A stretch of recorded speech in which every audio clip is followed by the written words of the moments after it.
Muy buenas tardes. Vamos a dar inicio a la clase número 2 del curso de Introducción a la Programación. Vamos a hacer primero un recorrido por el aula virtual.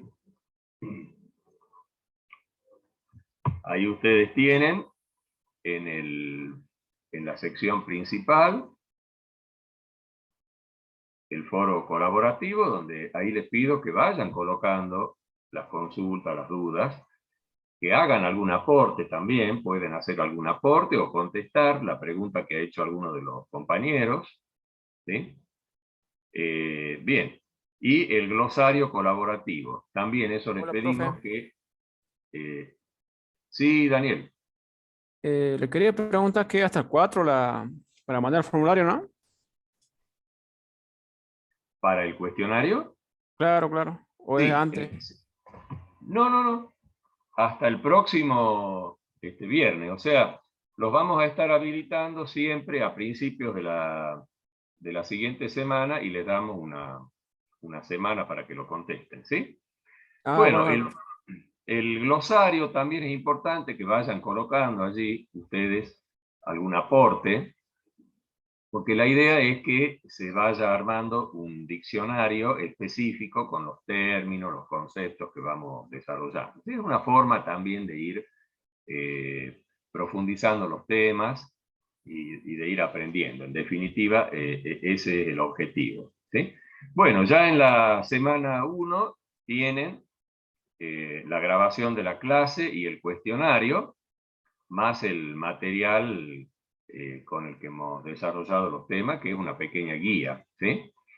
Ya de la semana 2, ahí tienen el material y posteriormente vamos a subir el video de la grabación, ¿sí? Bien, entonces vamos ahora a la presentación. Ya comparto la presentación de la clase de hoy. Bueno, vamos a estar abordando el día de hoy el concepto de algoritmo, fundamentalmente, sus características, etcétera, y lo que se entiende por sistema de programación. Cuáles son los componentes, los elementos que hace falta, que se necesitan para programar, ¿sí? Los temas puntualmente que vamos a desarrollar son estos. Vamos a comenzar aclarando qué se entiende por un problema bien definido, cuáles son los elementos o partes que podemos encontrar, el concepto de algoritmo, las características que tienen. Después vamos a generalizar un concepto que puede abarcar muchas áreas de conocimiento, no necesariamente la programación, sino que puede ser utilizado para resolver problemas en cualquier ámbito, y es lo que llamamos el pensamiento computacional, ¿sí? Vamos a aclarar también algunos conceptos relacionados con los lenguajes de programación, en definitiva, qué es un programa informático, y vamos a terminar con los componentes o elementos que constituyen un sistema de programación, ¿sí? Que básicamente son el sistema operativo, los traductores de lenguaje y el entorno de desarrollo integrado donde se trabaja para escribir, depurar, probar los programas, ¿sí? Bien, vamos a continuar. Bien, comencemos por el primer tema, que es aclarar la definición de problema. O sea, ¿qué es un problema muy en general? O sea, esta definición, como verán, puede abarcar problemas de cualquier índole, inclusive problemas que no sean de computación, de informática, problemas no algorítmicos.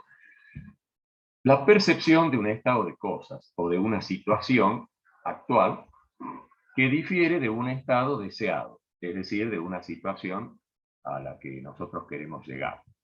Tiene que haber una disposición de parte nuestra para resolver o llegar a reducir esa diferencia. Eso puede parecer obvio, pero si no tenemos disposición para reducir la diferencia entre esos dos estados, no estamos frente a un problema. Y disponer de distintas alternativas para lograr tal reducción. Eso quiere decir que tengamos no solo una, sino varias posibilidades para resolver el problema. Y ahí estamos frente a un problema bien definido, que podemos destacar en esta definición 3 elementos que son fundamentales para que el problema esté bien definido. Y esos 3 elementos son los resultados, los datos y las condiciones vinculantes. Y la forma de ir planteando estos 3 elementos tiene que ser en ese orden. Primero, los resultados, después los datos que necesitamos para obtener esos resultados, y por último, todos los procesos, cálculos, transformaciones, etcétera, que haya que hacer con los datos para lograr llegar a los resultados. Y eso es lo que llamamos condiciones vinculantes. ¿Sí? Bien. ¿Por qué digo que primero hay que plantear los resultados? ¿Sí? ¿Por qué será que primero hay que, a partir del problema, determinar cuáles son los resultados? A ver, ¿quién quiere aportar algo a esta pregunta? ¿Por qué no primero los datos, sino primero los resultados?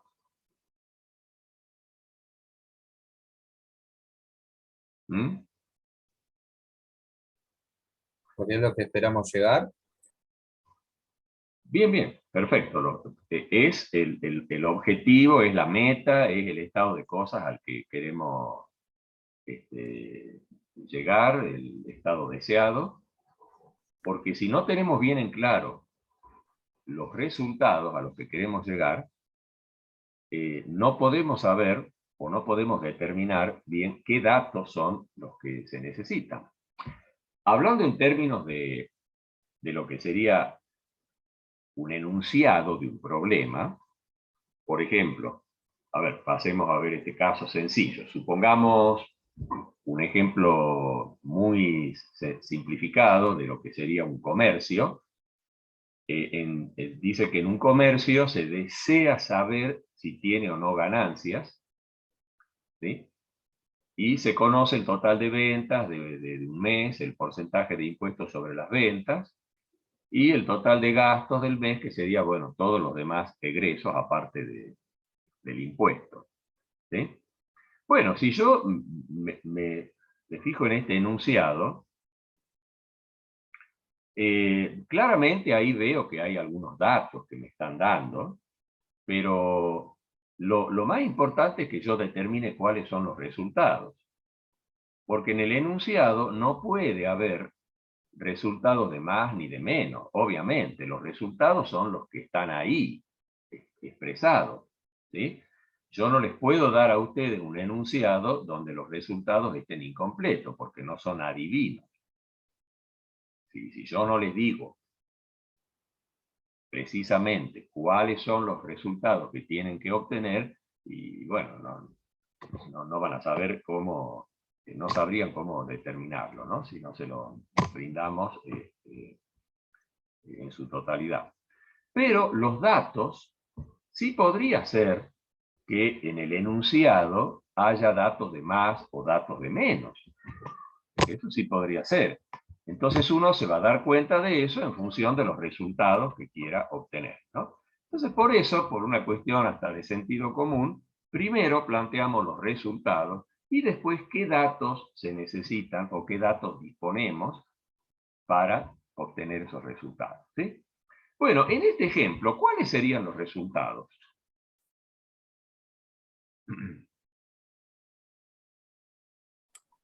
La ganancia. O la pérdida. Bien. Ah, ahí está. Perfecto. O sea, cuando uno empieza a analizarlo, el enunciado tal vez no sea muy claro, pueda tener algunas cuestiones de interpretación. El que lo hizo al enunciado, ¿no es cierto?, lo pensó de una manera y a lo mejor no es lo suficientemente claro como para que no haya dudas de cuáles son los resultados. Entonces, es muy importante cuando uno describe un problema que lo haga de la mejor manera posible, de la forma más detallada, más precisa, ¿no? Fíjense que si yo ahora lo leo nuevamente a la primera parte, donde dice, en un comercio se desea, bueno, lo que se desea obtener, esos van a ser los resultados, ¿no es cierto? Se desea saber si tiene o no ganancia. Si yo lo pienso un poquito, en realidad, estrictamente, la ganancia, o la pérdida, podría ser también, o sea, el saldo que me queda, después de restarle a todo lo que ingresó, todo lo que egresó, lo que me queda, que podría ser eventualmente negativo, y ahí estaríamos frente a una pérdida, no es el monto ese lo más importante que me está pidiendo acá, sino determinar si hubo o no hubo ganancias. O sea, si hubo ganancias o hubo pérdidas, si lo queremos ver así. Por lo tanto, yo voy a tener que evaluar ese monto, perdón, evaluarlo, o sea, calcularlo ese monto, y determinar si es mayor que 0 o no. Porque si es mayor que 0, que sería positivo, ahí estaríamos frente al resultado si hay ganancia. Porque el resultado es como un mensaje en este caso, donde yo tengo que decir, ¿hubo ganancia o no hubo ganancia? ¿Sí? Estrictamente es eso lo que me están pidiendo acá.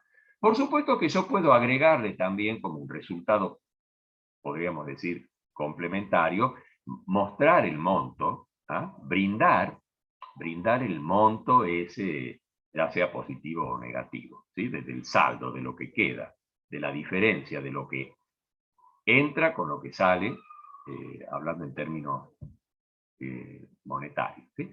Bueno, entonces es muy importante aclarar esos detalles, porque de eso va a depender cómo planteemos después la solución. Porque si yo digo, como alguno de ustedes lo planteó, que el resultado es la ganancia, y bueno, yo en ese caso voy a brindar el monto de la ganancia. Por supuesto que uno viendo el monto, si el monto es positivo, dice, ah, hubo ganancia. Y si el monto es negativo, dice, ah, bueno, hubo pérdida. Y si es 0, bueno, tampoco no hubo ganancia, ¿no es cierto? Pero en realidad lo que me está pidiendo es que brindemos ese dato de si hubo o no hubo. ¿Ah? No sé si queda claro. Bueno, y los datos, ¿cuáles serían los datos que nos brinda el enunciado y si son suficientes, ¿no?, para obtener el resultado? Los valores de las ventas. Bien, el total, digamos, el valor, el total de lo que ingresó por ventas. Después, ¿cuál otro dato? El valor de las deudas también, profe. Bueno, a ver. Porque acá hablamos de ingreso y egreso, y Sí. también sería un dato el resultado, cuál sería la diferencia entre los dos. Bueno, la diferencia es lo que nosotros vamos a considerar como ganancia o pérdida, depende si es positivo o negativo. Por supuesto, bien. A ver, esto es un problema simplificado, ¿no? O sea, obviamente que si quisiéramos determinar,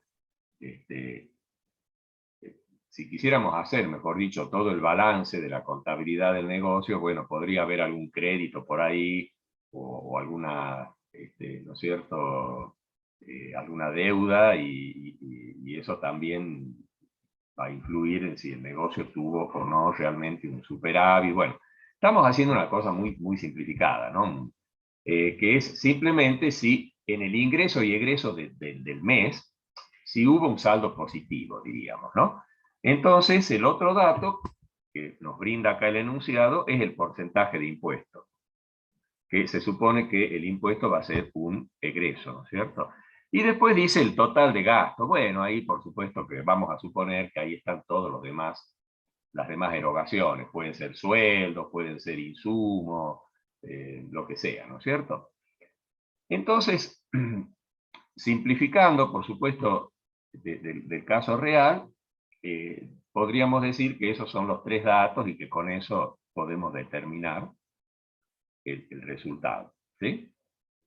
Y las condiciones vinculantes serían justamente todos esos cálculos, ¿sí? Calcular cuál sería el impuesto que hay que pagar, porque si me dan el porcentaje, bueno, supongamos que es el 3% de impuestos sobre las ventas, y bueno, tengo que calcularlo, ¿no es cierto? Tengo que hacer la operación con el monto de ventas y el porcentaje, tengo que calcular cuál es el impuesto, y después también sumarle los gastos del mes y todo eso restarle al total de ventas.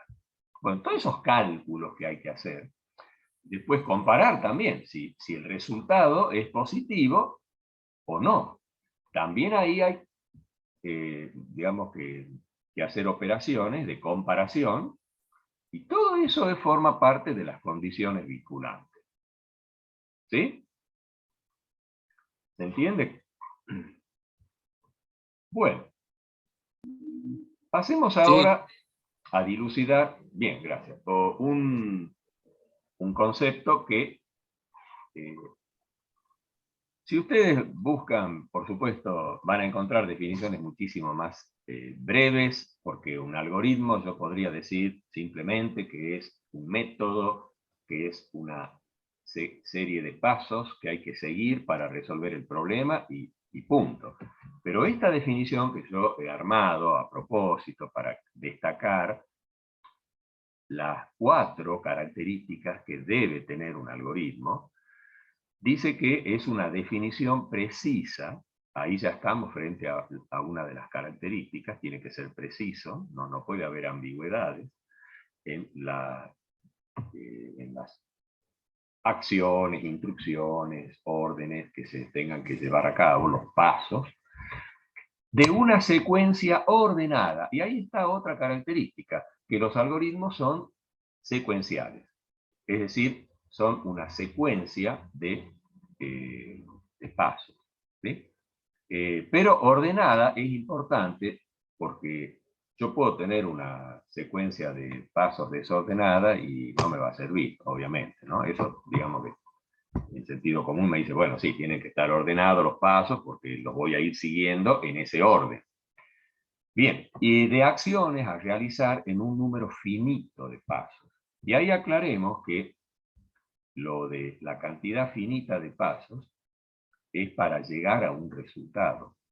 Pero el algoritmo podría ser que sea un algoritmo que no termine de ejecutarse nunca. O sea, que esté ejecutándose permanentemente. Lo importante es que en una cantidad finita de pasos me brinde resultado, aunque después siga procesando el algoritmo, siga trabajando, siga ejecutando acciones, realizando pasos. ¿Sí?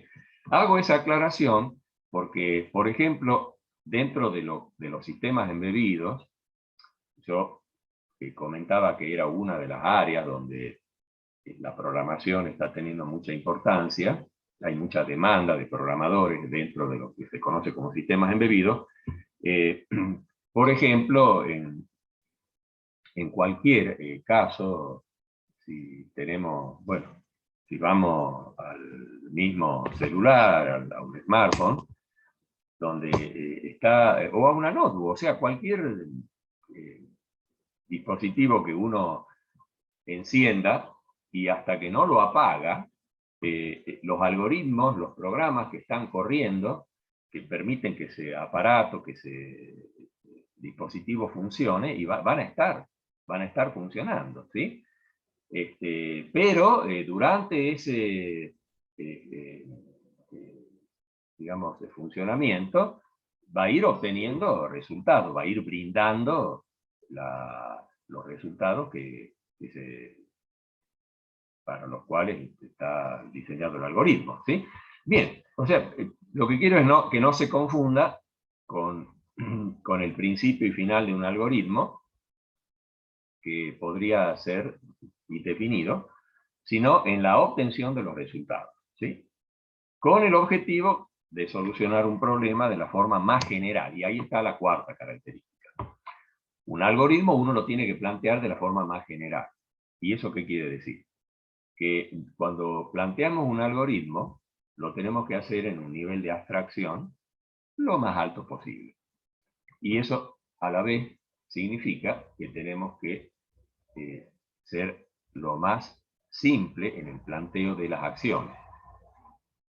¿Para qué? ¿Cuál sería la ventaja de plantear de la forma más general? Que después, cuando uno lo va a implementar ese algoritmo, me refiero cuando uno lo va a llevar ya a un sistema de programación, ya lo va a escribir con un lenguaje de programación, va a ser mucho más simple pasar a distintos lenguajes. Por otro lado, también, si está planteado de una manera muy general, muy simple, va a ser entendible por cualquiera, por cualquier usuario o por cualquier otro programador. Así que bueno, esas serían las 4 características de un algoritmo. Bien, cuando, por ejemplo, perdón, ahí está. En este ejemplo, si queremos nosotros plantear un algoritmo para resolver el problema del comercio, los datos es lo primero que se ingresa, ¿sí? O sea, el primer paso normalmente es ingresar los datos.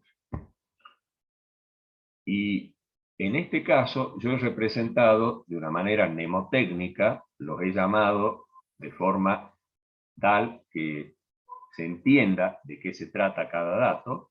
Por ejemplo, total ventas mes, por ciento impuesto, total gastos mes. Bueno, esos nombres es importante que nosotros utilicemos mnemotécnicos, es decir, ayuda a memoria.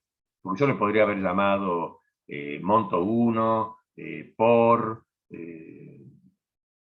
monto 2, cualquier cosa que no tiene importancia, porque lo mismo va a funcionar el algoritmo, lo llame como lo llame a los datos, pero va a ser menos entendido.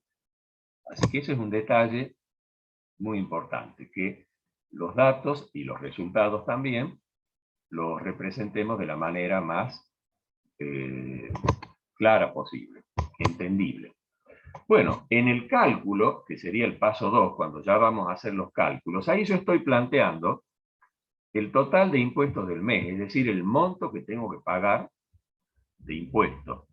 Ese no sería un dato que yo tengo que ingresar, por lo tanto es lo que se llama un resultado intermedio, porque tampoco es el resultado que yo voy a obtener, el resultado final, digamos. Por lo tanto se llama resultado intermedio o dato secundario. ¿Por qué? Porque a los datos que se ingresan, en este caso el total de ventas del mes, el porciento de impuesto, el total gastos mes, a esos datos que uno ingresa, que los brinda directamente, que no los va a obtener a partir de otros datos, se los llama datos primarios. ¿Sí? Se hace esa distinción. Y en este caso, también he considerado como un resultado intermedio, porque estrictamente no es el resultado que nos piden, el neto que queda, el neto mensual, que sería el saldo, que sería ese monto, que puede ser ganancia o pérdida. y que quedaría determinado por esa expresión, ¿verdad? Bueno, el total de impuesto mes sería el total de ventas por el porcentaje, por el porciento de impuesto, dividido en 100. Eso sería la forma de calcular el porcentaje, suponiendo que el porciento impuesto yo lo ingrese como un número entero, es decir, supongamos que sea el 3%, yo podría ingresarlo como 0,03, y ahí ya no hace falta dividirlo en 100, pero si yo digo el 3% e ingreso el número 3, tengo que hacer la división por 100. Bueno, el neto mensual, como bien lo dice ahí, sería el total de ventas del mes, menos el total de impuestos y menos el total de gastos. Y en el paso 3 y 4, ahí estamos haciendo también una operación, pero en este caso una operación relacional. Estamos haciendo la operación de comparación mayor, preguntando si el neto mensual es mayor que 0, y en ese caso el resultado, que es un mensaje, el comercio tuvo ganancias. ¿Sí? Y en el paso 4 también hacemos una comparación, pero ahora si el neto mensual es menor o igual que 0, y ahí el resultado es el comercio no tuvo ganancias. Bueno, a propósito, los he coloreado de celeste a los datos primarios, todo lo que tiene que ver con las condiciones vinculantes, incluidos los datos secundarios, o resultados intermedios, los he coloreado de naranja, y lo que son los resultados finales propiamente dichos, los he pintado de violeta. Entonces, ahí queda claro los 3 elementos estos del problema y lo que sería un algoritmo para resolver ese problema. ¿Sí? Bien. Se suele distinguir los problemas de evaluación de los problemas de decisión. ¿Cuándo decimos que un problema es de evaluación? Cuando se llevan a cabo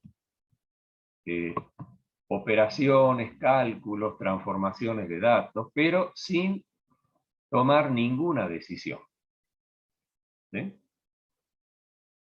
Y por lo contrario, se llama problema de decisión cuando dentro del proceso de solución tenemos que tomar decisiones para saber cómo procedemos para obtener los resultados.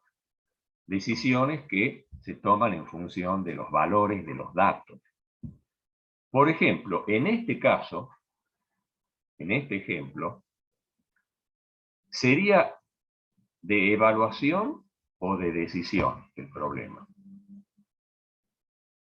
Si lo vemos como un todo, ¿no es cierto? Sin entrar a analizar partes, ¿no?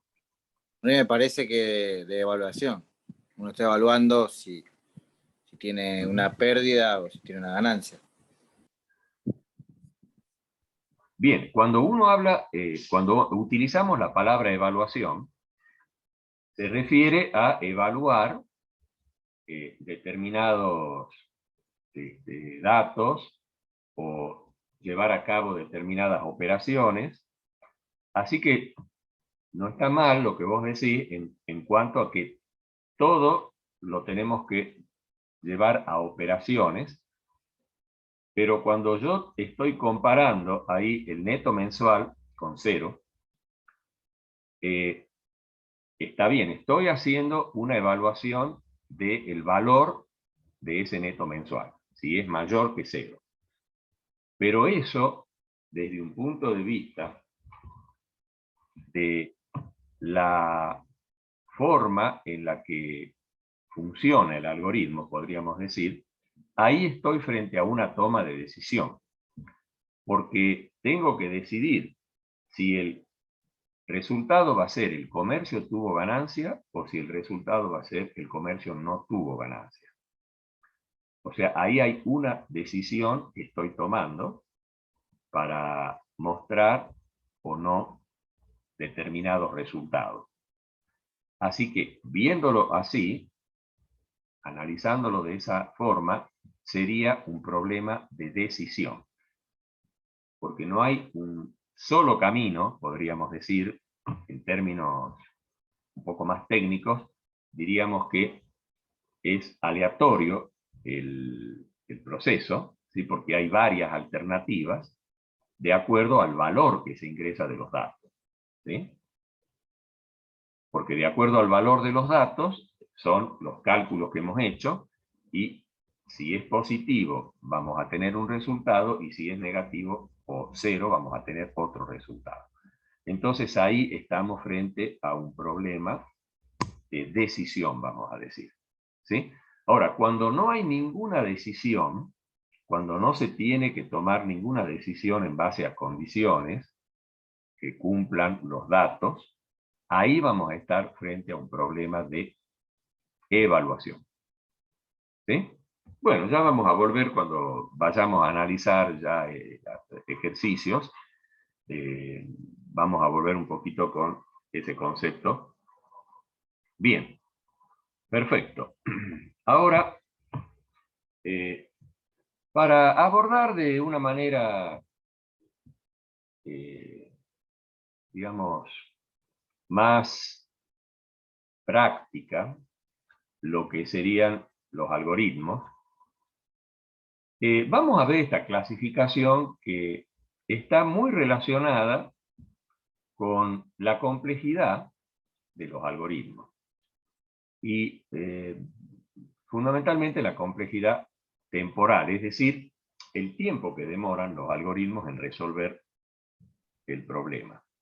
Y se suele distinguir estos tres casos o tipos de algoritmos, los llamados directos, indirectos y los infinitos.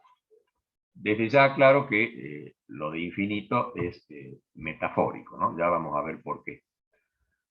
Los directos son aquellos para los cuales se puede determinar previamente a la ejecución del algoritmo, o sea, a priori se puede determinar cuántos pasos se van a llevar a cabo. Y eso me va a dar una idea del tiempo que va a demorar en obtener los resultados.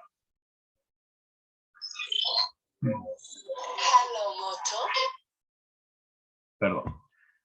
Los indirectos no pueden determinar previamente la cantidad de pasos, pero sí se sabe que es una cantidad finita, eso sí sabemos. En una cantidad finita de pasos va a obtener el resultado, pero no se puede calcular previo a su ejecución. Es decir, que está fuertemente ligada la cantidad de pasos a los valores de los datos. Por eso si yo no ejecuto y no llevo a cabo los procesos que haya que hacer con esos datos particulares, no voy a poder saber la cantidad de pasos. Y los infinitos se trata, como dice acá, de una serie de pasos que se repiten. Son algoritmos que van haciendo cálculos aproximados del resultado y con un primer resultado aproximado, repiten el proceso, repiten la serie de pasos y llegan a un resultado que se aproxima un poco más al resultado deseado. De esa forma, se van a repetir varias veces esos pasos, obteniendo resultados cada vez más próximos. Pero, digamos que en general, no se va a llegar nunca al resultado exacto, y por eso es el nombre de infinitos, pero por supuesto que hay que ponerle un límite dependiendo del error que uno quiere cometer, ¿no? Por supuesto que en algunos casos se puede llegar al resultado exacto, pero eso va a depender de qué problema se trate, ¿no? Bien, vamos a ver con unos ejemplos para clarificar esto, y la idea es justamente entrar un poquito en el contacto con algoritmos, con análisis de los algoritmos. Por ejemplo, en este caso, que es una estrategia para encontrar el mayor valor de una lista, que se utiliza mucho, porque no solo sirve para determinar el mayor de una lista, que podría ser el objetivo de un problema. Supongamos que yo tenga una lista de temperaturas y quiero saber cuál es la mayor, o del tipo de dato que sea, sino que también sirve para ordenar listas, esta estrategia. Porque podría ser que si yo quiero ordenar la lista de mayor a menor, busco primero el mayor, y ese va a ser el primer elemento de la lista ordenada. Y después busco el mayor del resto y lo pongo en el segundo lugar. Y después busco el mayor del resto y lo pongo en el tercer lugar, y bueno, así se puede ir ordenando una lista. O sea que esta estrategia, que es muy simple, tiene, digamos, mucha utilidad. Bueno, vamos a ver que este algoritmo se puede calcular previamente la cantidad de pasos, conociendo el tamaño, nada más, por supuesto, porque si no, bueno, sería imposible, conociendo la cantidad de datos, el tamaño de la lista. Pero no nos hace falta saber los valores para saber cuántos pasos se va a llevar a cabo. Bien, en el recuadro tenemos el algoritmo enunciado en forma coloquial, paso por paso, con una forma que cualquiera puede entender, cualquiera lo puede seguir. Y a la derecha tenemos lo que se llama una tabla de comprobación, donde hemos puesto en una columna los números de esta lista de números que yo quiero determinar en mayor, y en la otra columna lo que he llamado max, de máximo, donde ahí vamos a ir poniendo el mayor por el momento, o sea, el mayor transitorio. ¿Por qué? Porque si yo introduzco, por ejemplo, el primer número, en este caso el 12, hasta ahí, ¿cuál es el mayor? Y bueno, obviamente el 12, porque no hay otro número, ¿sí? Entonces, vamos a ir poniendo el valor parcial, podríamos decir, de ese mayor en esa columna, ¿sí? Bien, si nosotros seguimos el algoritmo, el primer paso dice leer el primer número, que sería el 12, en este ejemplo. Después, asignar a max el valor de n, claro, porque, como decíamos, hasta ahí el máximo va a ser ese número, ese primer número. Entonces, le damos ese valor a el máximo. Y después, en el paso 3, dice, si no hay más números, bueno, si no hay más números, vamos al final ya al paso 8, porque ahí mostramos que el máximo va a ser ese valor, ¿ah? En este caso el 12. Bien, pero como sí hay más números, seguimos en el paso 4, leemos el siguiente número, que sería 23, lo comparamos con max, ¿sí? 23 con el 12, y si n, o sea, si el número es mayor que el valor que tiene max, vamos al paso 2, es decir, repetimos todo el proceso de nuevo, ¿no? Y si no, vamos al paso 3 para preguntar si hay más números y se termina el proceso o se vuelve a repetir todo de nuevo. Bien, ya entendido un poco cómo es el algoritmo, que en realidad es muy simple, lo podemos ir siguiendo de la tablita. Ingreso el 12, entonces le asigno al máximo el 12.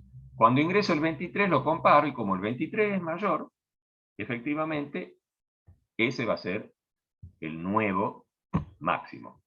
Cuando ingreso el 6, ahora ya el 6 lo comparo con el 23 y no es mayor. Entonces, no hago ninguna modificación de max, vuelvo a ingresar otro número, el 34, en este caso comparo el 34 con el 23, y como es mayor, lo cambio a max por 34. ¿Ah? Le asigno 34 a max. Después ingreso el 4, como no es menor, no hago nada, es decir, no lo cambio a max, ingreso el 10 y lo mismo, y ahí termina, porque no hay más números. ¿Y cuál es el valor del mayor? Y bueno, el valor, el último valor que se le asignó a max, que sería 34. Bueno, si yo ahora cuento los pasos, fíjense en que el paso 1, 2 y 3, que es lo primero que se lleva a cabo, se realiza una sola vez. Pero después el paso 4, 5, 6, 2, 3 se repite ¿cuántas veces? En este ejemplo, ¿cuántas veces se está repitiendo? 5. 2 veces. 5 veces, ¿sí? 5. Así que tenemos 6 números y esos pasos se repiten 5 veces. Es muy fácil darse cuenta que si tuviéramos un número más, esos pasos se repetirían una vez más, ¿sí? De tal manera que después el paso 8 se repite una sola vez y de ahí sale esta formulita que yo he puesto acá. 3 más 5, porque son 5 pasos, 4, 5, 6, 2, 3, serían 5 pasos, por n menos 1, que en este caso va a ser 5. ¿Sí? Y más 1 al final, que sería el paso 8. ¿Se entiende? O sea, se puede escribir, digamos, una fórmula, una expresión, para calcular el total de pasos de este algoritmo. Por eso se lo llama directo. ¿Mm? Bien. Si vamos ahora al siguiente ejemplo, también es un ejemplo sencillo de cálculo, un ejemplo matemático, digamos. Y es el conocido algoritmo de Euclides. No es muy conocido, en realidad, para el común, digamos, de la gente. Los matemáticos sí, seguramente sí lo conocen. El máximo común divisor, eso por ahí nos trae un poquito de nostalgia de la primaria. Máximo común divisor. ¿Y cuál era el otro valor que se solía un poco asociar también? Uno era el máximo común divisor y el otro El mínimo común divisor. no era divisor, era mínimo común. Dividendo. Bueno, o múltiplo en realidad, porque es el mínimo común múltiplo de dos o más números, ¿no? Bueno, esos eran dos cálculos que nos insistían mucho ahí en la escuela, hasta que uno lo aprendía cómo se calculaba. Bueno, en el caso del máximo común divisor se puede resolver haciendo divisiones, efectivamente, ¿no? Haciendo divisiones. Pero este algoritmo tiene la ventaja de ser muy sencillo porque utiliza únicamente restas. Y únicamente como operación aritmética utiliza resta. Así que va a ser muy simple. Y tiene esa característica de que no podemos saber cuántos pasos se van a llevar a cabo sin conocer el valor de los números, ¿no? O sea, yo en este caso sé que son 2 números. Podría también podría determinar para 3 números, para 4 números, pero si yo no conozco el valor de los números y lo hago al proceso, no voy a poder determinar a priori la cantidad de pasos. Por eso se lo llama indirecto. Bueno, pues ya que estamos, lo analicemos un poquito y hagamos un ejercicio de seguimiento del algoritmo. Ahí tenemos también la tabla de comprobación, ¿sí? Donde vamos a ir colocando los valores de A y de B, que serían los 2 números. Y tenemos ahí un dato, podríamos decir secundario, un dato auxiliar, que es C, ¿no? Lo hemos llamado C. ¿En qué consiste el algoritmo? Se ingresa los 2 números, ¿sí? El primer paso. Leemos A y B. En este caso, 8 y 14. Si son iguales, terminamos. Porque si son iguales, cualquiera de ellos es el máximo común divisor. Digamos que es obvio, ¿no es cierto? Ese sería un caso trivial. Pero si no, preguntamos si A es menor que B. ¿Por qué? Porque nos interesa que en el paso 5 la diferencia de A con B sea positiva. Entonces, si A es menor que B, lo intercambiamos a los valores para que en el paso 5 la resta de A menos B sea positiva. O sea que queremos que A sea siempre mayor que B. Esa, digamos, es una pequeña estrategia justamente de este algoritmo. Bueno, una vez que hacemos eso, que en este caso el 8 y el 14 tendríamos que darlos vuelta, se hace un pequeño truco en el paso 6, porque se hace un desplazamiento de los valores, podríamos decir. Es decir, el valor de B se lo pasamos a A, y el valor de B se lo pasamos a C. Es decir, perdón, el valor de C se lo pasamos a B. Bueno, ahí en la tablita lo vemos muy claro, ¿no? Fíjense en que después de hacer ese intercambio para que la resta dé positivo, tenemos 14, 8 y 6. Esos serían los tres valores. 14, 8 y 6, A, B y C. Y se produce esa especie de desplazamiento, ¿sí? Porque el 8 pasa a A y el 6 pasa a B. Y ahora se repite de nuevo, el paso 2 se compara de nuevo el A con el B, en este caso es 8 con 6, ahí la diferencia es positiva, así que no hay problema, que sería 2, y hacemos de nuevo el desplazamiento, ¿sí? O sea, el 6 lo pasamos a A y el 2 lo pasamos a B. Y volvemos a repetir desde el paso 2, comparando, en este caso no son iguales, y sí se da que A queda menor que B, así que hay que darlo vuelta para que la resta quede positiva. Bueno, eso se hace en el paso 4 y 5, donde, perdón, 6, 7, 2 y 3, donde ahí damos vuelta los números, y ahora hacemos la resta y me queda de nuevo 4, 2, y la diferencia es 2.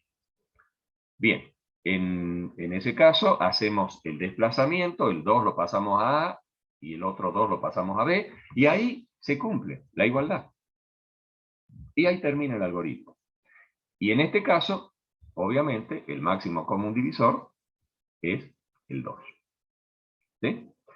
Fíjense que yo tengo la seguridad de que este algoritmo va a terminar en algún momento, o sea que va a tener una cantidad finita de pasos. ¿Por qué? Por una cuestión muy simple. Porque si yo voy haciendo simplemente diferencias rectas, en el peor de los casos, voy a llegar al valor 1, que sería el máximo común divisor en el peor de los casos, ¿sí? Porque todos los números son divisibles por 1. Así que si hay dos números que no tienen ningún otro divisor, y bueno, el 1, sí, ¿se entiende? Así que el algoritmo me garantiza que va a terminar en algún momento, y la cantidad de pasos, como decíamos, no se la puede calcular previamente. Bien, no sé si se entendió. La idea era un poquito hacerlo más dinámico a la presentación de los temas, por eso se me ocurrió presentarle con estos ejemplos, ¿no?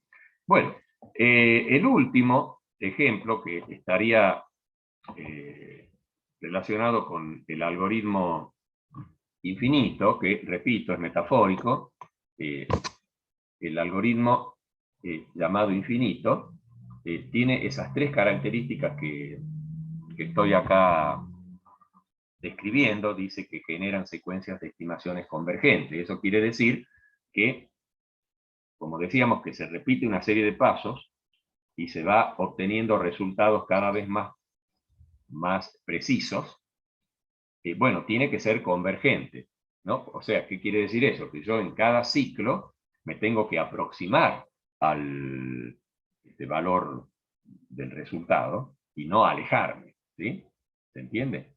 Entonces, esa es una condición, por supuesto. Y el criterio para evaluar esa estimación tiene que ser preciso. O sea, como cualquier parte de un algoritmo, tiene que haber precisión. Y la velocidad dice que tiene que ser apreciable, claro, porque por supuesto que si yo necesito obtener el resultado con determinado error en 5 segundos, y el algoritmo resulta que demora 10 segundos, primero que no me sirve, y diríamos que esos 10 segundos es para mí infinito. ¿Se entiende? O sea, metafóricamente hablando. ¿Sí? Porque si no me soluciona en el tiempo que yo necesito, no me sirve.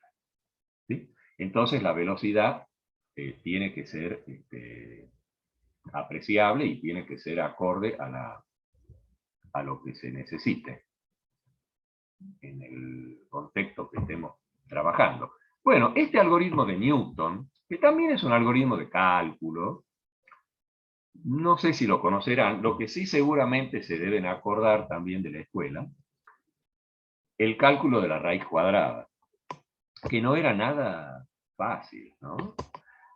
Dado un número, sacar su raíz cuadrada, cuando no era exacta la raíz cuadrada, sino con cifras decimales.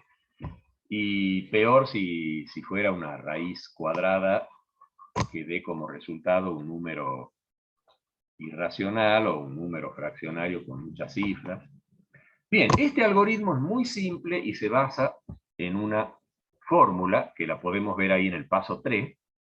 La formulita es 0,5 por x0 más a sobre x0. ¿Qué es x0? ¿Qué es a? Bueno, a sería el número al cual yo quiero calcularle la raíz cuadrada. ¿Sí? Ahí tenemos una tablita de comprobación con un ejemplo concreto del número 2. O sea que en este ejemplo vamos a calcular la raíz cuadrada de 2. Bien, entonces a es el valor al que yo le quiero calcular la raíz cuadrada. E sería el error que yo quiero cometer. Y eso simplemente es la cantidad de cifras decimales con las que yo quiero obtener el resultado con precisión. ¿Sí? Bien, x0 sería el primer valor aproximado del resultado. Y x1, el siguiente valor aproximado, que sería de mayor precisión. ¿Sí? Bien, entonces, el algoritmo comienza, fíjense, asignándole a x0 el valor de a. ¿Qué quiere decir eso?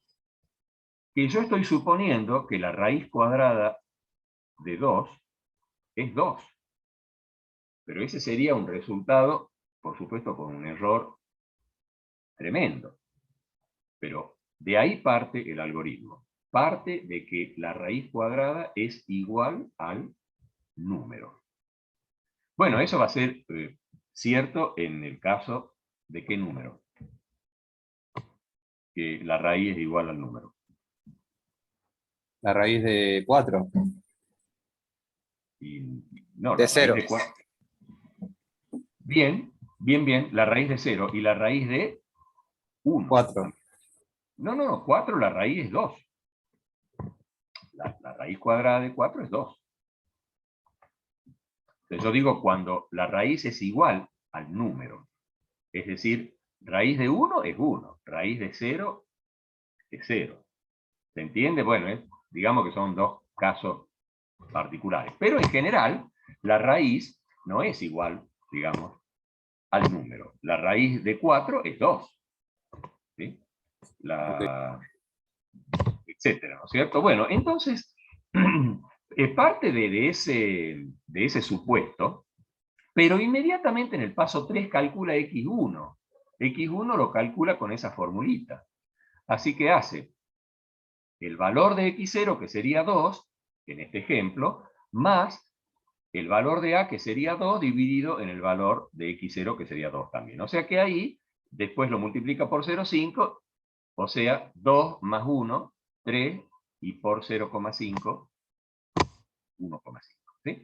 O sea que el primer valor que obtiene, ya aplicando la fórmula de Newton, esa formulita es la que se conoce como fórmula de Newton, y digamos que es bastante aproximado, o sea que con un solo ciclo que yo llevo a cabo de este algoritmo, llego a un valor bastante próximo a la raíz, porque 1.5 podríamos decir que es bastante próximo a 1.41, etc. Bien, pero como el error que yo quiero cometer es más chico, digamos que es el máximo que se puede cometer en este caso con una precisión de 7 dígitos, porque no podemos trabajar con más dígitos que eso, en este estamos suponiendo, ¿no es cierto? En la tabla, en lo que yo veo es eso, que estamos trabajando con 7 dígitos de precisión. ¿Sí? Bien, entonces continuamos en el paso 4 y calculamos D, que sería la diferencia, que podríamos considerar como el error que se está cometiendo. La diferencia entre un resultado y el anterior, o sea, x1 menos x0. ¿Por qué ABS? ABS significa valor absoluto. ¿Por qué el valor absoluto? Porque no me interesa si es por arriba o por abajo el error, o sea, si es negativo o positivo. Lo que me interesa es que sea tan chiquitito como yo quiero. De tal manera que comparo D con el error que yo quiero, y si D es menor o igual que E, vamos a ir al paso 9 que termina el proceso, porque si ya el error es menor o igual al que yo quiero, ya está, ya obtuve el resultado que quería. Y si no, vamos de nuevo a reemplazar el x1, perdón, el x0 por el x1, hacemos como un pequeño desplazamiento, y vamos a calcular un nuevo x1. Y eso es lo que hacemos ahí en la segunda línea. Fíjense en que ahora tomo como número, como x0, el 1,5, y obtengo, aplicando la fórmula de Newton, el nuevo valor, que sería 1.416666. Y fíjense que ya bastante, con 2 cifras ya de precisión. Porque la raíz cuadrada de 2, si ustedes se acuerdan, es 1.41, etc. Bien. Como al hacer la diferencia obtenemos 0,083333, no es el error que queremos todavía, entonces volvemos a repetir, y ahí es donde está el algoritmo, la característica del algoritmo infinito. Se vuelve a repetir utilizando el último resultado, se vuelve a repetir los cálculos, y ahí obtenemos 1.4142156. Fíjense que ya estamos con 5 dígitos de precisión. Con 3 cálculos nada más que hemos hecho. Bueno, y si continuamos, como todavía no llegamos al error que queríamos, volvemos a repetir el proceso hasta que en el, digamos, en la quinta línea ya se llega prácticamente a una diferencia 0 por la cantidad de dígitos que estamos utilizando, y bueno, obviamente, que ahí termina, y el resultado sería 1.4142135, que tiene la precisión hasta la séptima cifra, ¿no? Fíjense que este ejemplo, aparte de ser ilustrativo para entender cómo funcionan estos tipos de algoritmos, es muy importante que ustedes tengan presente, porque la raíz cuadrada, por ejemplo, y muchas otras operaciones, no se realizan, no se resuelven dentro de una CPU en forma directa, como la suma, la resta, el producto, la división, o sea, los operadores aritméticos. Ustedes saben que, y lo dijimos, que dentro de la CPU tenemos una unidad aritmética lógica, que es la que realiza los cálculos aritméticos y lógicos. Las comparaciones, las operaciones de suma, resta, producto, división, pero no realiza la raíz cuadrada, por ejemplo. Entonces la raíz cuadrada realmente se obtiene a través de un algoritmo. Internamente se va a tener que llevar a cabo un algoritmo para obtener la raíz cuadrada de un número. Y este es uno de los algoritmos más eficientes, más rápido, digamos, para obtener la raíz cuadrada. Bueno, vamos a continuar. Bien, no sé si entró ya la profesora Mendieta. ¿Todavía no? No la veo. Bueno, vamos a esperar un ratito más, si no ya voy a controlar yo la asistencia nada más. Bien. Perfecto. Este concepto de pensamiento computacional sienta las bases de lo que es la metodología para la resolución de problemas y el desarrollo de programas, ¿no? Y como yo decía, se puede aplicar en cualquier ámbito que uno necesite resolver problemas, sobre todo problemas complejos. Y se sienta en estos 4 pilares o conceptos. El primero es el de descomposición, o descomponer el problema complejo en problemas más sencillos que podamos resolver, ¿sí? Que sean, como dice ahí, manejables. Bien, eso está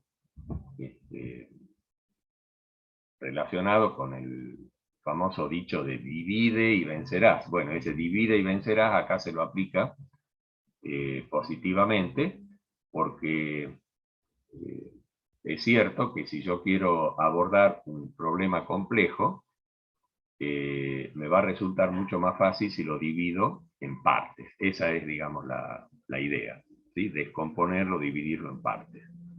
El segundo, reconocer patrones, también es muy importante, porque si uno busca dentro de los problemas que ya ha resuelto, si busca alguna similitud con el problema actual que queremos resolver, por analogía, por parecido, nos va a facilitar mucho la resolución del problema, ¿sí? O sea, no empezar de cero a resolver un problema, sino que tratar de buscar algún problema ya resuelto que sea parecido o que tenga algunas partes parecidas o similares, ¿sí? También uno puede encontrar patrones de repetición en algunos procesos, en algunas tareas, y eso también es importante tenerlo en cuenta.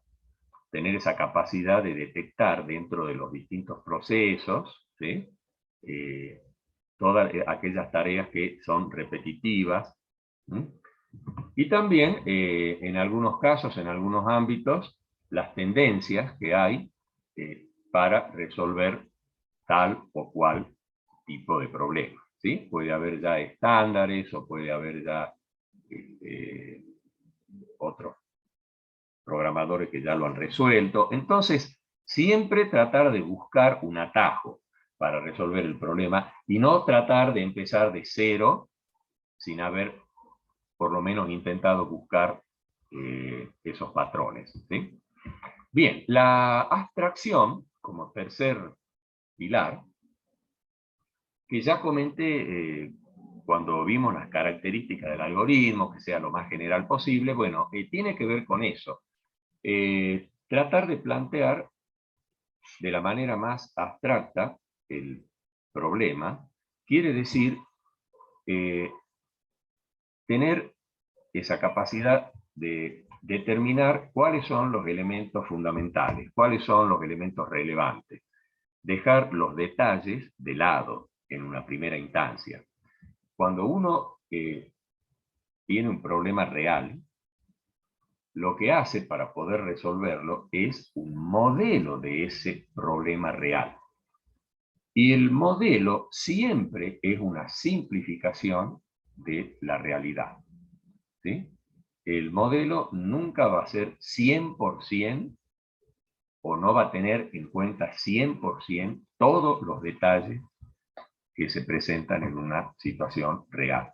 Siempre tenemos que priorizar los elementos, los componentes que sean relevantes para la necesidad que tenemos nosotros. ¿Sí? Perfecto. Entonces, ese sería el tercer concepto de pensamiento computacional. Y el cuarto, que tiene que ver con lo que estamos planteando ahora de los algoritmos, que es el diseño, ¿sí? El diseño, como dice acá, de las instrucciones paso a paso, que sería la construcción de los algoritmos. Y eso es muy importante porque si uno es capaz de sistematizar la solución del problema, fuera del ámbito de la programación estamos hablando, o sea, en general, es muy, digamos, positivo, porque ya queda ese método, ese algoritmo, y cualquiera en un futuro lo puede replicar frente al mismo problema, ¿sí? Así que bueno, hasta ahí llega este concepto de pensamiento computacional, hasta el diseño y el planteo de los algoritmos para resolver las distintas partes de un problema. Bien. Pasando ahora a aclarar lo que se entiende por lenguajes de programación en general y cómo se los suele clasificar.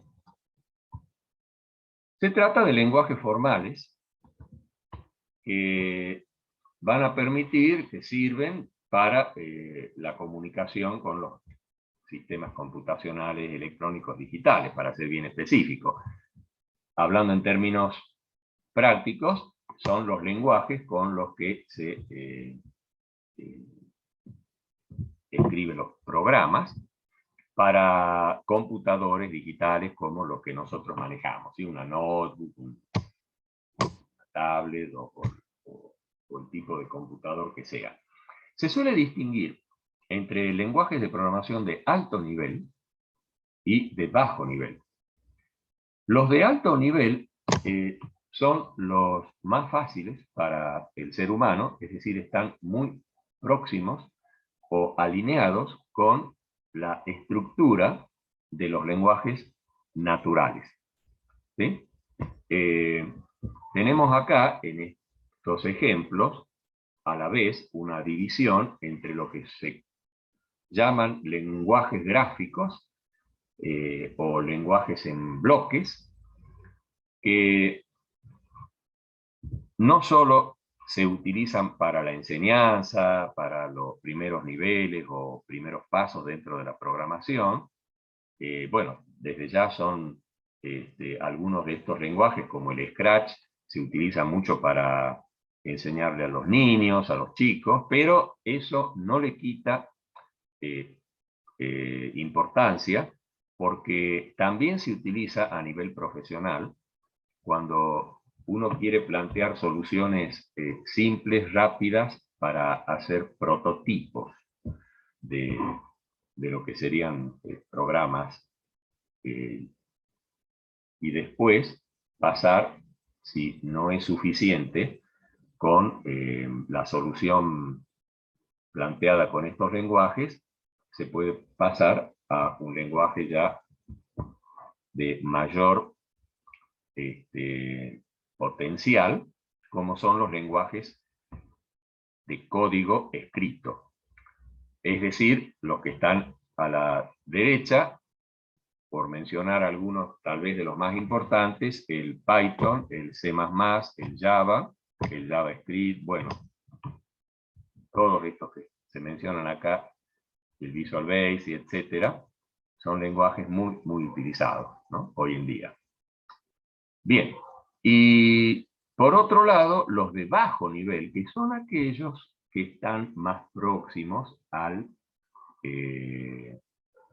microprocesador, a la CPU, al lenguaje que utilizan internamente los microprocesadores. Y ese lenguaje que utilizan internamente es el lenguaje de máquina. Es un lenguaje que lo representamos con ceros y unos, pero que internamente son señales eléctricas o señales magnéticas, ¿sí? Pero que tienen dos niveles nada más. Entonces, por eso se representa con 0 un nivel y con 1 el otro nivel. Y ese sería el único lenguaje que son capaces de comprender los microprocesadores, la CPU. A partir de ahí, cualquier otro lenguaje requiere de una traducción.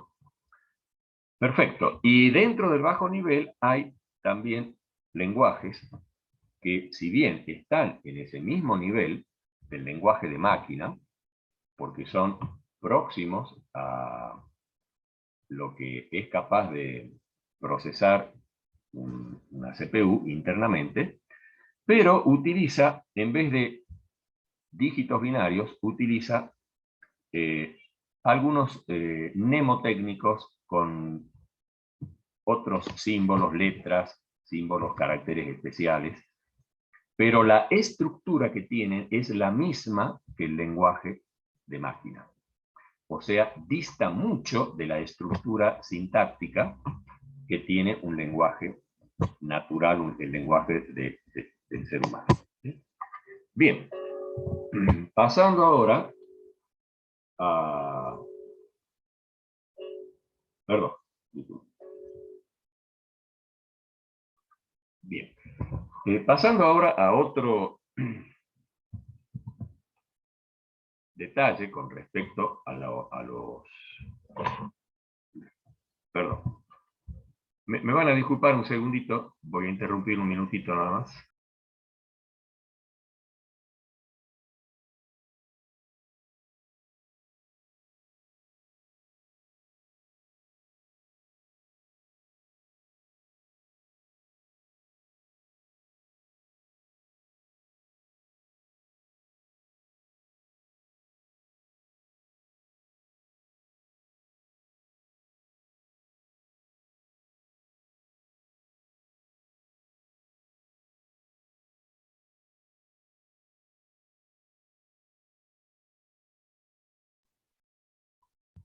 Bien, de vuelta, perdón, disculpen la interrupción. Entonces, decía que pasando a otro aspecto de los lenguajes de programación, también se los suele distinguir, se los suele caracterizar por la jerarquía que tienen y por el momento en el que han ido surgiendo, es decir, las distintas generaciones que hemos tenido de lenguajes. El de primera generación, el lenguaje de máquina, o sea, los primeros lenguajes que han salido, con los que se ha podido programar los computadores, y en ese sentido les puedo comentar anecdóticamente la experiencia de haber programado con lenguaje de máquina, no con ceros y unos, ¿no? Porque cuando uno programa con lenguaje de máquina utiliza otros sistemas de numeración, normalmente el hexadecimal o el octal, ¿sí?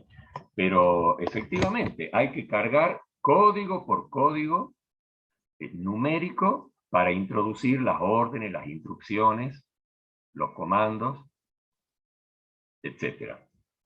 Es muy tedioso, pero es la forma más directa y más potente de poder programar un computador. Por supuesto que después aparecieron los lenguajes ensambladores, lenguajes assembler o simbólicos que comentábamos recién, que también son de bajo nivel, donde ahí, como vemos en este pequeño ejemplo, se utilizan ya palabras reservadas, pequeños,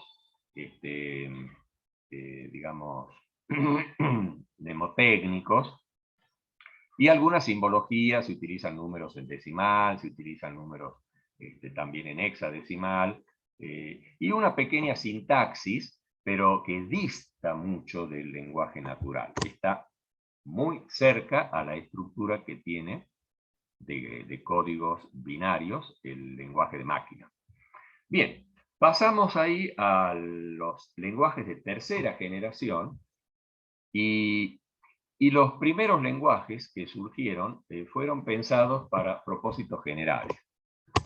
Podríamos destacar hoy en día como lenguajes de propósitos generales, es decir, que sirven para la generalidad de los problemas, que no están orientados a determinados problemas, el C++ y el Python, por ejemplo. Los de cuarta generación ya incluyen el manejo de bases de datos. Son los lenguajes que manejan consulta de base de datos, las llamadas SQL, lenguajes de consulta, y ahí destaco dos ejemplos, el PostgreSQL y el Informix, para mencionar algunos. Y por último, los de quinta generación, que ya son lenguajes que tienen la capacidad de manejar inteligencia artificial, como el Prolog y el Lisp, que son dos lenguajes muy utilizados para desarrollar programas de inteligencia artificial. Bien, pasando ahora a aclarar en definitiva qué es un programa informático, y no es otra cosa que la representación de un algoritmo utilizando algunos de estos lenguajes de programación. ¿Sí? Ahí tenemos un ejemplo en el lenguaje C++, de este algoritmo que hemos visto, del algoritmo de Euclides, y podemos apreciar que es un lenguaje de alto nivel. Conociendo un poquito de inglés, uno puede leer el programa, o sea, es entendible, legible, pero por ahí no se sepa bien cómo funciona. Eso ya es otra cosa, pero por lo menos está representado el algoritmo con un lenguaje muy similar al lenguaje natural humano. Como dice acá, la estructura y componentes depende del lenguaje que se utilice. Y sí, es verdad, depende mucho, diría yo, porque la estructura que tiene un programa escrito en C o escrito en Python, y sobre todo cuando ya pasamos a lenguajes que son específicos de determinados paradigmas, que ese también es otro detalle, ¿sí? Porque existen diversos paradigmas de programación, es decir, modelos para plantear la solución del problema, que facilitan el diseño y la codificación para determinados problemas, que dependen de la naturaleza del problema. Por ejemplo, a título nada más informativo, no vamos a entrar en ningún detalle en este sentido, pero paradigmas clásicos son los paradigmas imperativos, por ejemplo,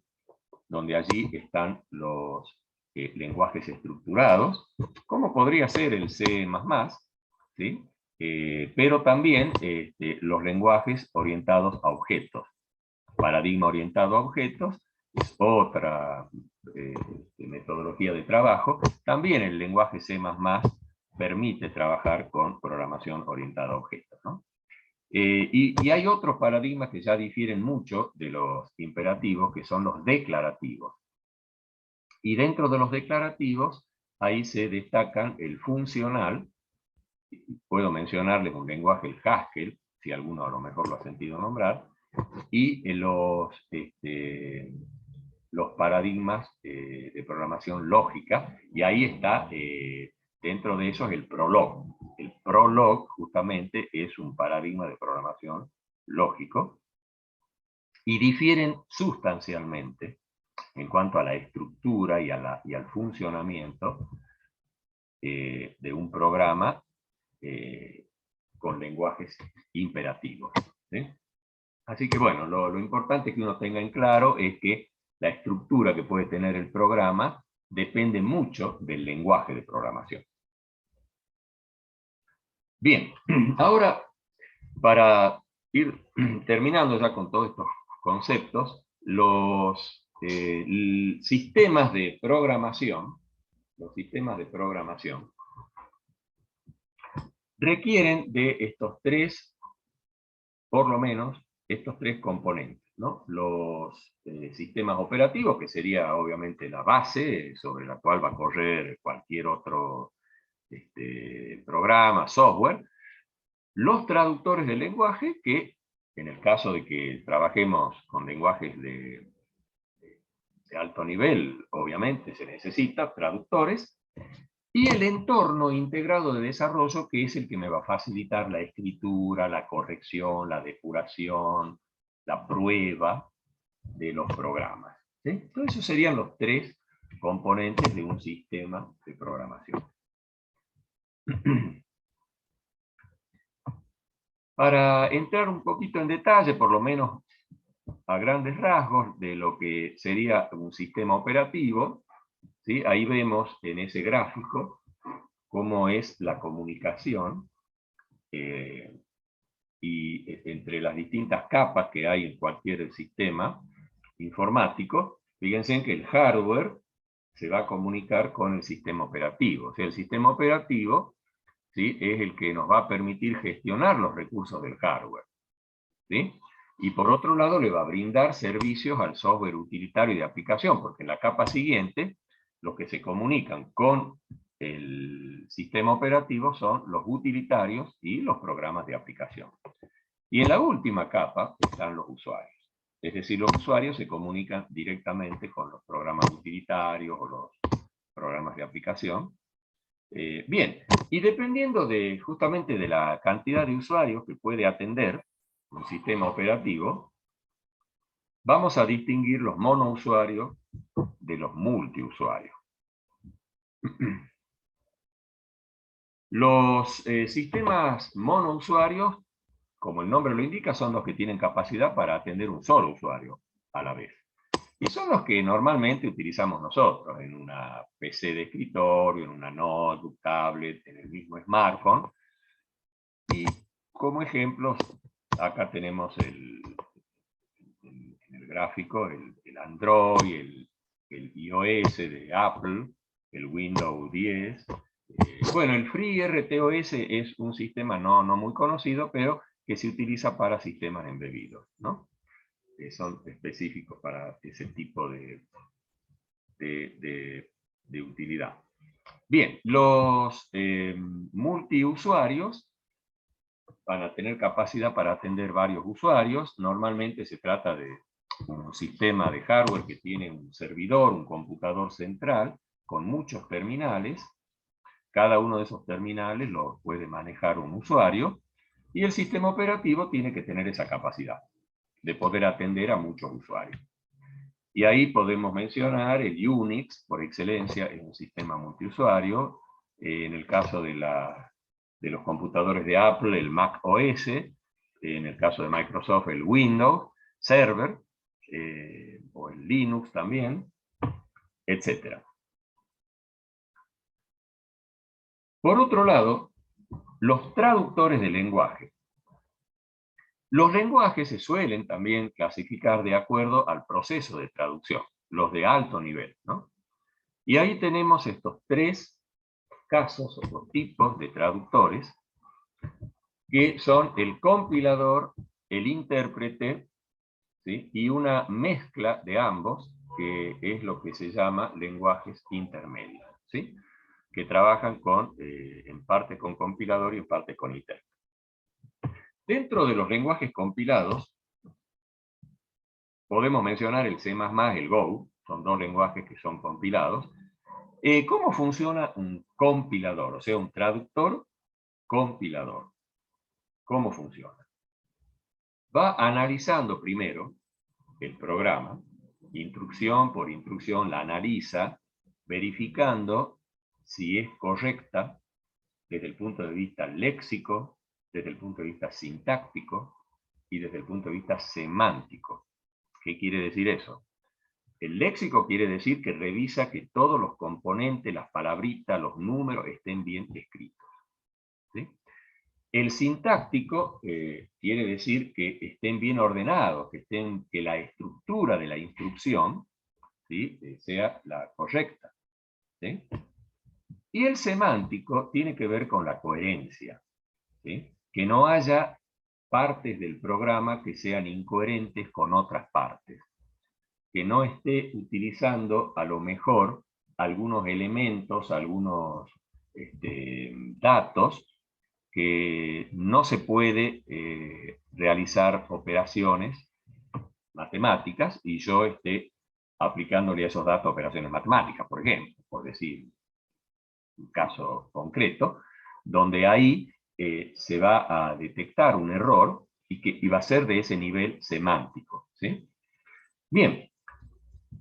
Ahora, ¿qué pasa cuando el compilador encuentra un error? No se detiene. Continúa analizando las siguientes instrucciones y eso puede acarrear otros errores que no son tales, sino que son debidos al primer error encontrado.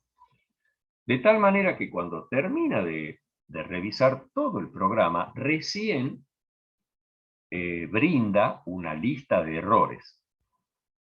Y ahí está la desventaja del compilador.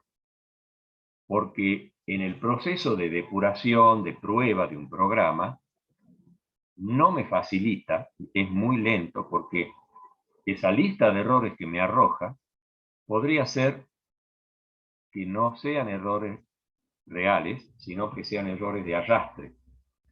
Fíjense que normalmente un compilador me arroja 50 errores y yo empiezo por el primero y vuelvo a compilar y ya se redujo tal vez a 20 errores, por decir un número exagerado, ¿no es cierto?, en el sentido de que arreglamos un error y puede ser que ese mismo error sea el que arrastró los demás errores. Por lo tanto, ahí tiene una desventaja en ese proceso de depuración. Pero, ¿cuál es la ventaja del compilador? Cuando el programa ya fue analizado y está correcto, queda traducido, ¿sí?, lo traduce al programa, al lenguaje de bajo nivel, y queda almacenado ese programa, traducido. De tal manera que yo cada vez que quiera ejecutar el programa, no se tiene que traducir de nuevo. Ya está en ese lenguaje de bajo nivel y directamente se ejecuta, o sea que es mucho más rápido. Pasamos ahora a los lenguajes interpretados. Ahí el intérprete lo que hace es analizar una instrucción y si es correcta, la ejecuta inmediatamente. No guarda la traducción. Ahí hay una desventaja.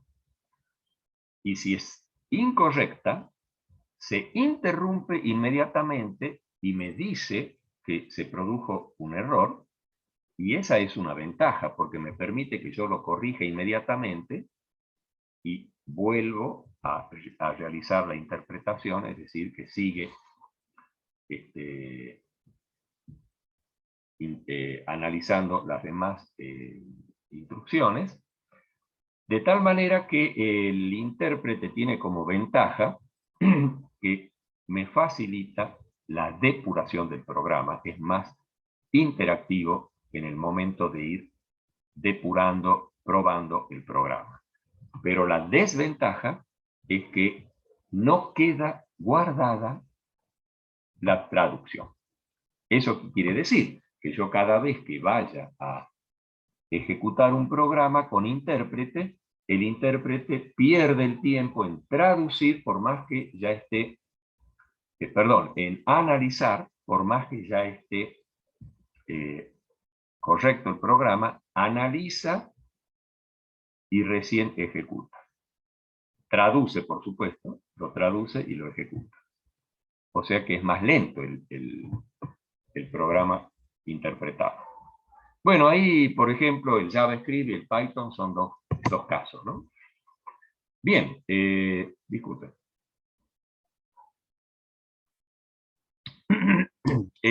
Por último, los lenguajes intermedios, como el Delphi o el Java, tienen parte de intérprete y parte de compilador, podríamos decir. ¿Por qué digo eso? Porque en primera instancia tienen un intérprete que va analizando las instrucciones y si detecta errores lo va diciendo y es más interactivo en el proceso de depuración, pero va guardando en un archivo, o sea, queda almacenado la traducción, pero no en el bajo nivel, sino en un nivel intermedio que se suele llamar bytecode, ¿sí? Bytecode, porque son códigos de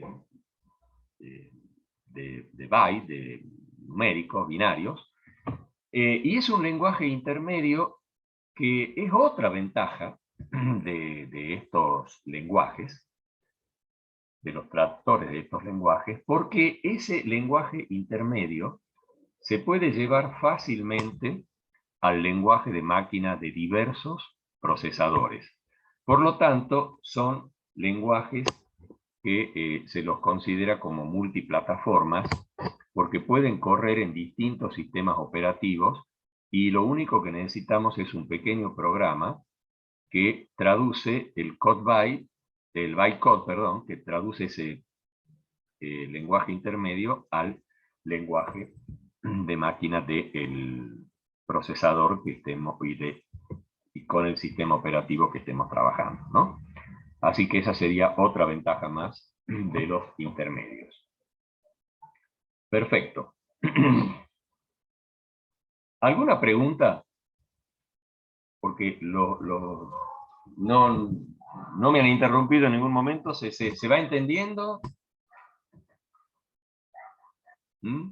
Vamos a hacer Son tal vez muchos conceptos que vamos desarrollando, pero bueno, esto también es hasta que arranquemos un poco con la práctica, pero era importante de aclarar. Así que tengan un poquito de paciencia, ¿no? Ya ahora mismo vamos a entrar a analizar algunos problemitas, porque ese es el objetivo de haber visto los conceptos de problema, parte del problema, etcétera, ¿no? Bien, vuelvo a compartir, ya estamos terminando con esta presentación. Sí, ¿alguien quería comentar algo? Sí, ¿cómo determinamos el número de pasos en el algoritmo? Eso me quedó la duda. Sí, ¿en cuál? En el número de pasos. Bueno, a ver, como yo comenté cuando presenté los distintos tipos, en los que se puede determinar a priori, haciendo un análisis, un seguimiento de la estructura fundamentalmente que tiene el algoritmo, es en los directos. O sea, digamos que hay un conjunto de algoritmos para los cuales se puede determinar a priori la cantidad de pasos. Es decir, se puede determinar a través de eso el tiempo que van a demorar en resolver el problema. Pero hay otros en los que son los indirectos, en los cuales no se puede calcular a priori, sino que se hace en base a la ejecución de los algoritmos, se hacen muchísimas pruebas y se puede calcular un promedio, pero en forma ya como estadística, digamos. ¿Ah? No sé si se entiende. Bueno, profe, ahora entendí. Perfecto. Bueno, veamos entonces ya las últimas diapositivas. Bueno, la última en realidad, porque el otro elemento, con lo cual ya completamos este concepto de sistema de programación, el otro elemento que es muy importante para programar, para escribir, digamos, concretamente los programas, que es ahí donde trabaja la mayor parte del tiempo el programador, es en el entorno de desarrollo integrado, o EDI, ¿ah? Se conoce con las siglas en inglés EDI. Bien, que como dice acá, se trata de programas que nos van a permitir y facilitar la edición, la depuración, la traducción, la prueba, digamos, de los programas. Y acá estoy mostrando 3 ejemplos que son significativos. Bueno, el que está más a la derecha es el EDI 1, porque hay varios para el C++, ¿no? Este se llama Dev C++. Pero hay otros entornos para el mismo lenguaje. O sea, un lenguaje puede tener muchos entornos de desarrollo, ¿sí? Bien, el otro ejemplo que estoy mostrando acá, que es de un lenguaje en bloques, como el Scratch, muy popular, muy conocido. Y por último, este entorno de programación, que es la herramienta con la que nosotros vamos a trabajar en este curso, porque es un entorno de programación de pseudocódigo y de diagrama de flujo. Cuando hablamos de pseudocódigo, estamos hablando justamente de un lenguaje de programación, pero muy simplificado, que no llega a ser un código desde el punto de vista de los lenguajes tradicionales, sino que está muy simplificado, inclusive se lo puede personalizar, se puede adaptar la sintaxis, se la puede configurar para que sea más o menos sencilla. Como vemos acá, se escribe las palabras claves en español, que para nosotros, bueno, no deja de ser una ventaja cuando uno quiere plantear el algoritmo en una primera etapa, en la etapa de diseño, ¿sí? O sea que no solo se utiliza para la educación, porque, bueno, facilita el aprendizaje, sino que también a nivel profesional se lo utiliza en la etapa de diseño, ¿sí? Cuando yo diseño el prototipo de mi programa, que sería el algoritmo, propiamente dicho, se utiliza este tipo de herramientas, ¿sí? Me permite probarlos, ya vamos a ver, es muy interesante, ¿sí? Y muy fácil además. Bueno, con esto estaríamos terminando los temas que queríamos desarrollar hoy. Y para ir haciendo el cierre de la clase, ¿sí? Vamos a terminar un poquito más temprano hoy. Vamos a ver unos enunciados de problemas que... perdón, me estoy olvidando de la asistencia. Debe haber tenido algún inconveniente la profesora que me iba a colaborar hoy. Íbamos a comenzar justamente con el control de asistencia y de paso se iba a presentar la profesora Mendieta. Ya se presentará en otra clase y en el foro colaborativo, ahí también va a estar respondiendo las preguntas, las consultas que puedan hacer, ¿no? Pero veo que todos tienen el nombre real en los... ¿Sí? El nombre que figura acá, que estoy viendo yo. Por las dudas, les pido por favor, 2 minutitos tómense y escriban el nombre completo en el chat, porque eso es lo más fácil para poder controlar la asistencia, ¿sí? Porque me queda grabado en un archivo de texto y es muy fácil de pasar la asistencia. Así que escriban ahí en el chat el nombre completo y ya con eso queda registrada la asistencia, ¿sí? Por favor.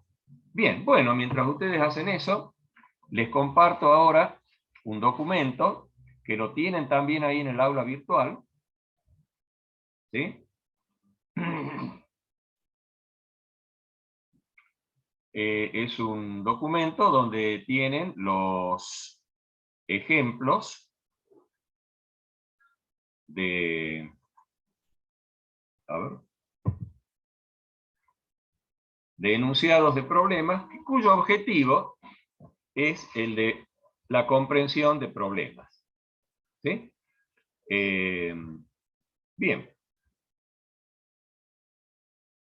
Los primeros enunciados que vamos a ver, vamos a analizar los 3 primeros. Después ustedes, para practicar, esto es, digamos, libre, es decir, no es que tengan que hacer un práctico y presentarlo. Por supuesto que sería deseable que analicen todos estos ejemplos, ¿sí?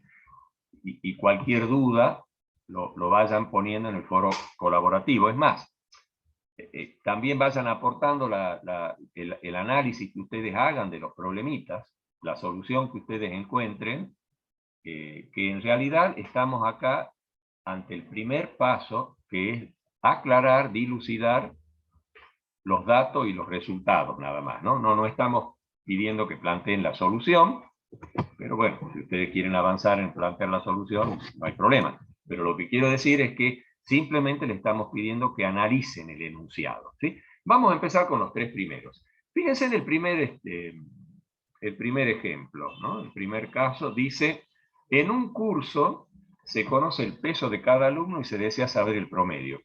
¿Cuál sería el resultado ahí?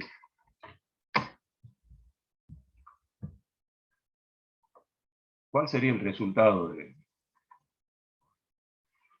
en este caso? ¿Mm? A ver, alguno que me...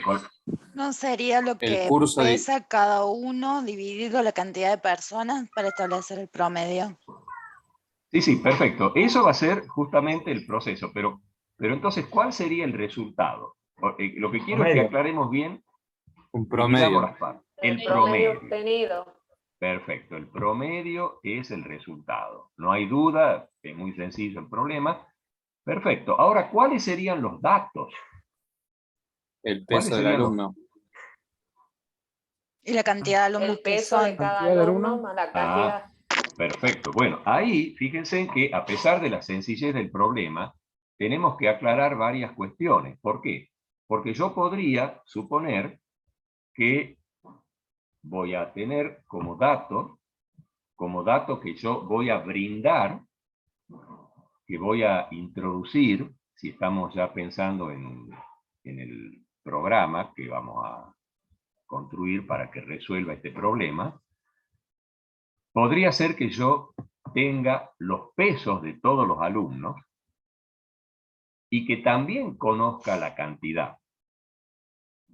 Entonces ahí tendría los pesos de los alumnos por un lado y la cantidad de alumnos por otro como datos primarios, datos que yo voy a ingresar, ¿sí? Recuerden que los datos que uno ingresa es lo que llamamos los primarios.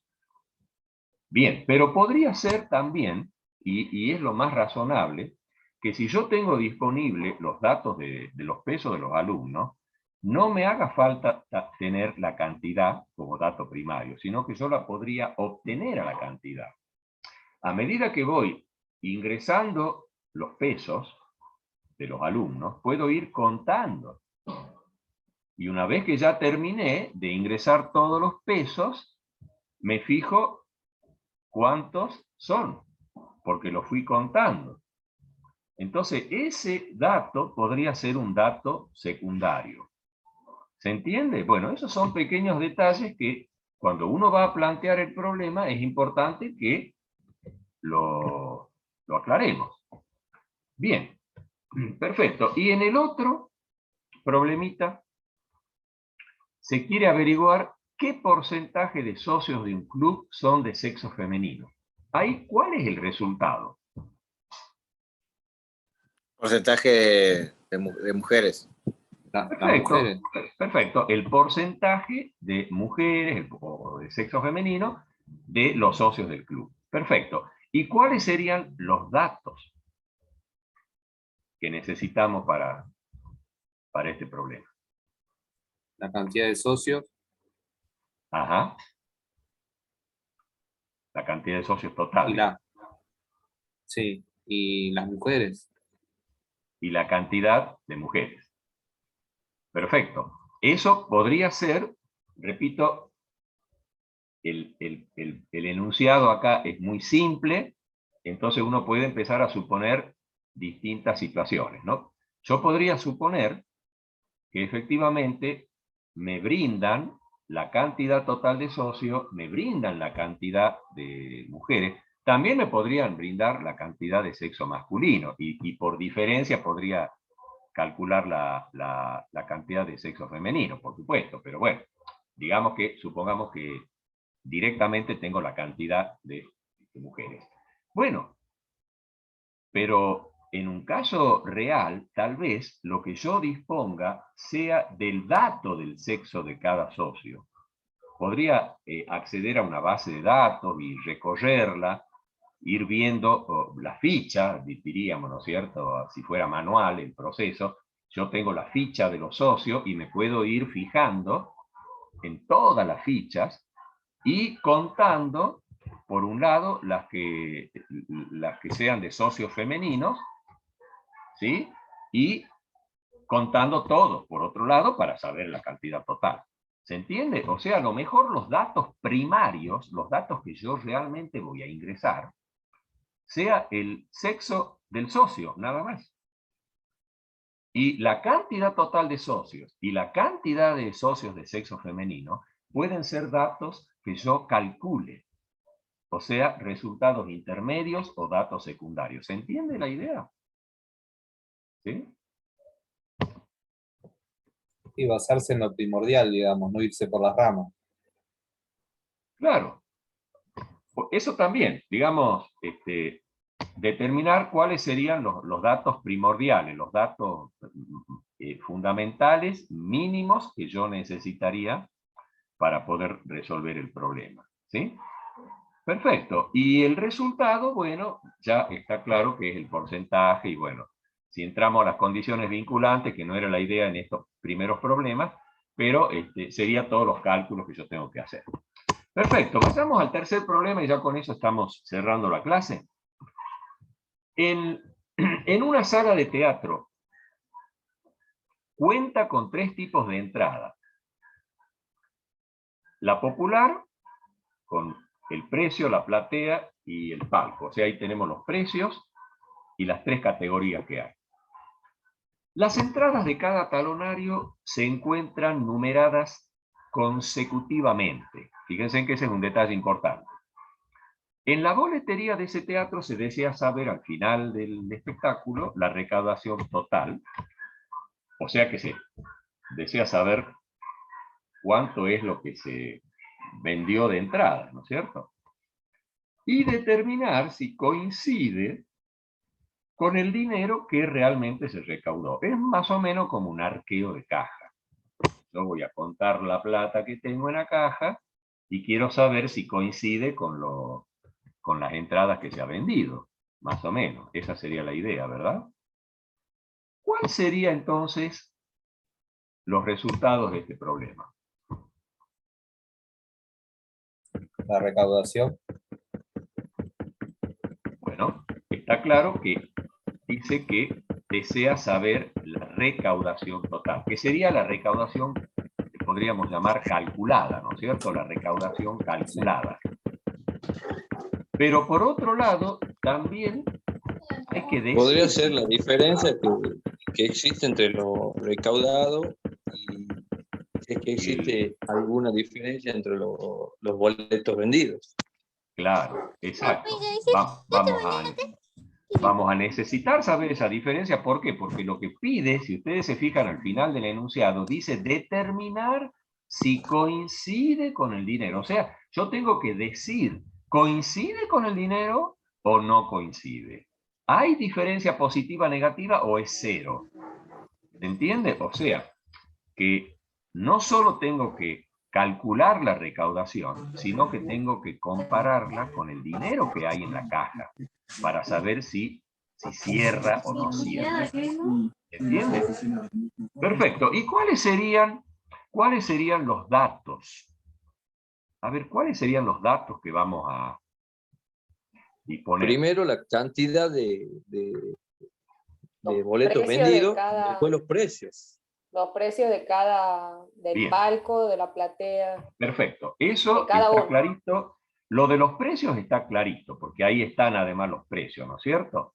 Esos precios hay que ingresarlos, son datos primarios. Yo tengo que ingresar los precios. Pero la cantidad de boletos vendidos Fíjense que si yo voy a un caso real, por eso decía que la numeración era un detalle importante.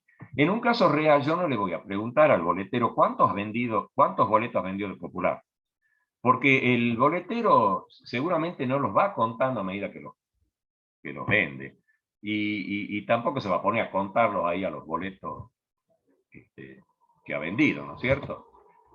Sino que es mucho más razonable que, como están numeradas consecutivamente las boletas, nosotros le pidamos que nos dé como dato el número final del boleto, del último boleto, y el número del primer boleto, porque podría ser cualquiera, ¿no es cierto? Podría haber empezado con un talonario ya que se ha vendido ya de otro día, ¿sí? Entonces, si yo conozco el número final y el número inicial, puedo calcular la cantidad que se ha vendido, porque dice que están numeradas consecutivamente.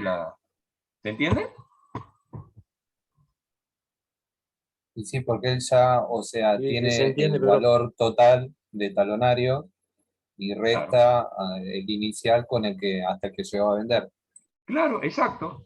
Entonces, los dos datos por cada categoría que vamos a necesitar, que le pediríamos, sería el número inicial de boleto y el número final de boleto para cada categoría. O sea, 6 datos. ¿Sí? 6 datos que necesitamos. ¿Y qué otro dato necesitamos? Los precios, dijimos, ¿no es cierto? Bueno, son 3 datos más. 3 datos más. Ahí son 9 datos que tenemos que brindar, que ingresar, primarios. ¿Y qué otro dato más? Hay un dato más que está faltando. y el Que yo dato de recaudación final. El dato, pero no de la calculada, sino del dinero, digamos, que ha contado el boletero. El dinero recaudado. No Sí. el que vamos a calcular nosotros, sino la plata que hay en la caja. Bueno, eso no hay otra Claro, forma claro. que, ¿no es cierto?, que contarla la plata, bueno, y ese va a ser otro dato, ¿sí? Ujú. Sí. El dinero, digamos, el dinero que realmente se recaudó. Perfecto. Bueno, después sí, hay que hacer todos los cálculos, restar el final menos el inicial, multiplicar por el precio, sumar todo, y de ahí va a salir la recaudación total, que es un resultado, la recaudación calculada. Profe, ¿la cantidad de entrada la suponemos nosotros? La cantidad la calculamos, claro, la calculamos nosotros, va a ser un dato secundario, porque lo que nosotros vamos a pedir como dato de entrada es el número de boleto inicial y final, y lo vamos a calcular a la cantidad. O sea, la cantidad va a ser un dato secundario, podríamos decir, ¿sí? Porque lo vamos a obtener nosotros a partir de la diferencia entre el número de boleto final y el número de boleto inicial. ¿Se entiende? Bueno, una última preguntita. Si nosotros analizamos el primer ejercicio, el primer problemita, ¿ustedes dirían que es un problema de evaluación que únicamente se evalúa datos, cálculos, o hay alguna decisión que tomar respecto de los datos? Para mí, evaluación. De evaluación. Perfecto, muy bien, porque no tenemos que tomar ninguna decisión, ¿sí? No importa si el alumno tiene un peso alto o bajo, lo mismo hay que sumar todos los pesos y dividir en la cantidad y chao. Perdón el término. Si, en cambio, en el segundo problema, ahí, fíjense que sí hay que tomar una decisión con respecto a los datos. ¿Por qué digo eso? Por el sexo de la persona también. Claro, porque para contar los de sexo femenino yo tengo que tomar la decisión, tengo que comparar, ¿no es cierto?, el valor que tiene el dato con, o sea, si es femenino o no, tengo que saber, entonces ahí tengo que tomar una decisión.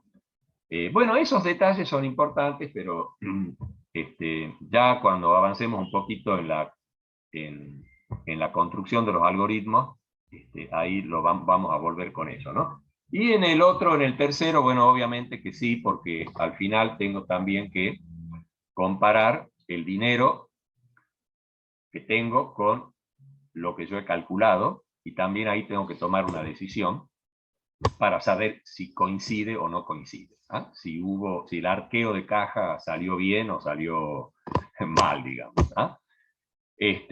Bueno, listo, perfecto. Con esto estamos terminando la clase de hoy. Espero que haya sido de su interés y seguimos en contacto. Recuerden de ir haciendo los aportes ahí en el foro, en el glosario. Traten de dedicarle un tiempito a analizar ahora todos estos ejercicios que les he dejado ahí en el documento. ¿Ah? Y nos estaremos viendo la próxima semana. ¿Sí? Muchas gracias. Bien, Muchas profe. gracias. Hasta luego, profe. Gracias, Feliz profe. fin de. Buen fin de semana. Chao, profe, igualmente. Igualmente. Chao, profe. Profe, un Que anden gusto. bien. Chao, chao, hasta luego. Hasta luego. Buen fin de semana. Gracias.